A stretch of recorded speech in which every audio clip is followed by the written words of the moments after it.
Hi there ladies, Manisha here, welcome back to my channel. Today I'm going to be doing some tropical treat nails for you with some reverse stamping. I'm going to be using this beautiful Summer Lovin plate that I bought recently, and I actually purchased it from Corazon over in Europe, so that's what's got that sort of sticker on the back of it. It's a Moyou London one, and they'd actually sold out on Moyou London's website, so I was on the hunt for it, and I'm glad I managed to get it. So these are the polishes I'll be using. I've got one more, and they're actually all stamping polishes, so I'm going to be doing the design entirely with stamping polishes and lots of reverse stamping. Here's a bit of blue peel porn for those of you that like to see the blue film being peeled off, and here's a little bit more of a close-up of the plate too. It's absolutely gorgeous, and I'm really glad I got it. Definitely worth the purchase. So I'm going to be using 3 of the images, and I'm going to be using that Yakin and navy blue colour polish. It's one of my favourite ones, and I purchased this probably about a good nearly 4 years ago when I first got into nail art, and that's the first image I'm picking up there. The next one I'm going to do is alongside it. So I'm going to be using another clear stamper. So I'm using several clear stampers, and I'm just using these 3 images, and I'm going to be doing the design on both of my hands. I usually do that when I'm wearing the design for a few days. And then last but not least, this is the 3rd image, and they all happen to be off that same row. It's quite funny actually, the ones I picked. I was influenced a little bit by one of the designs that Moyou London posted using this plate, and I sort of picked out my own colours to do with it and added my own twist.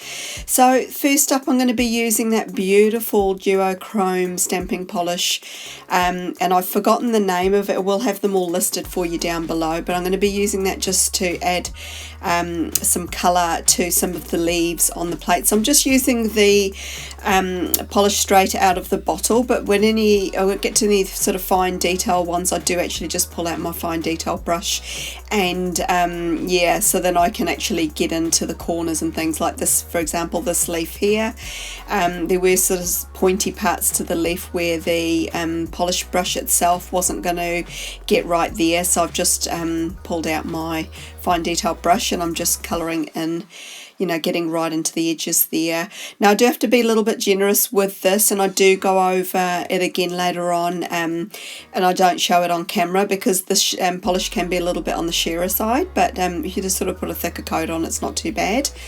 And then I'm just finishing it off. I was feeling quite lazy when I was doing this nail art. I didn't want to sort of go into every single detail on the leaves, but it was actually quite forgiving in the end, and you couldn't tell that I'd actually overlapped some of the parts to it. So I'm working on all 3 of the images at one time, and I found that I actually did a 4th one, sorry, off camera. 4 were enough for one hand because my little finger and my pointer finger has sort of got smaller nails, and so I was able to get 2 nails stamped with one image. So I've switched over to the last colour here, and that's that lime green stamping polish from Born Pretty Store. I really do like how these 4 colours are working together, and I'm glad I did actually add that metallic-y sort of duochrome colour in, because it really lifted the design. So I think if you're doing something like this, which is sort of tone on tone, make sure one of your colours is actually like a metallic one, because it really will make your design pop. So I'm going to continue to colour in the rest of the images here. I'm just kind of slapping it on. Now this stamping polish itself was a little bit thinner as well, so I do sort of put it on a bit thicker, and I put those aside to dry. So they're going to have about 5-10 minutes to dry. And then next up, I'm just going to be popping on a coat of Orly Bondo. I have already put a base coat on my nails because I'm using these darker colours. They can tend to stain sometimes. Now the Orly's got to a tacky stage, and I'm just pressing the stamper straight on.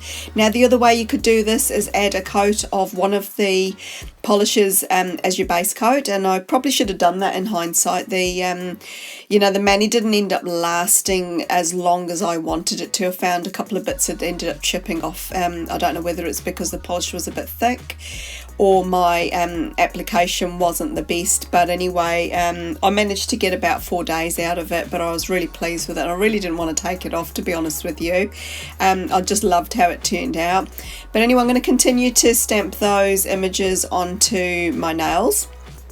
It's the second one going on there. Decided this time to add some latex around my nails, because I realised with the thumbnail it was a little bit tricky to sort of clean up around. And you can see that one hasn't completely dried, but anyway, I found a bit of sticky tape was really good for getting off the excess bits. And then any other final cleanup I've just done with a cleanup brush and a nail polish remover, or you can use acetone if you wish. But it wasn't actually hard to clean up in the end. I thought it was going to take a lot longer, but it didn't. Then once I've done all the nails, I'm just going to top coat them all with a coat of Seche Vite, so it gives a really nice glossy finish. And you can totally leave it at this stage. I will show you what the glossy finish looks like.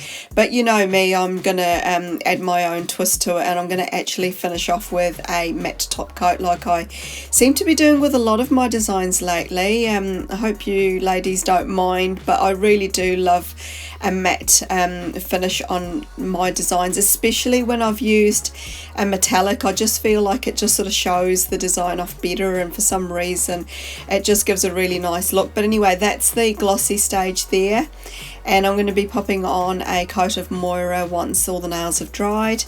And now you're going to be seeing the matte version of it here, but this is the version I ended up wearing for a few days, and I really loved how it turned out. I like how all the nails are slightly different. I've used similar images on a couple of them, but I've kind of inverted the sort of swap the colours around a little bit just to keep it really interesting. But anyway, let me know what your thoughts and comments are down below. If you enjoyed this video, I'd love a lovely thumbs up. If you haven't done so already, I'd love to invite you to subscribe to my YouTube channel. It is free to do so, and you'll also find me over on Instagram. I've got a direct link down below. Apart from that, ladies, thanks for stopping by, and I hope you all have an absolutely wonderful day wherever you are. Bye for now.